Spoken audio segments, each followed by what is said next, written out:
This is JD with Our Epic Journey. I am here in Hood River, Oregon with our 2004 Thomas safety liner bus that we did. This is not a build video. This is my alternator took a crap on me, my belt split, and an oil change video. So I was super intimidated by this because the Cat C7, there's all kinds of videos and things about how difficult things are to work on, and 22 quarts of oil is a lot, and oil filters are like this big. But I dug into it because we couldn't find a mechanic and we needed to get back on the road. So what I did, right here is the alternator. Our alternator completely froze out right here. It's huge. It's really big. It's about 130 volts is what it puts out. 2 bolts, 3/4 inch drive is one right here, and one is right up here in the top. The one in the bottom actually has 2 ends, so you have to put 3/4 inch wrenches on both ends to get this bottom one off. Always make sure you disconnect your battery before you unhook everything, but it was actually super simple to pull that off and bolt it back in. Again, right here.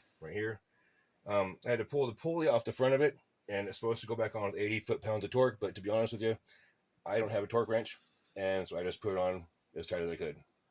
The problem was when we put the belt back on, the old belt had snapped. So I had no idea how to put the belt back on.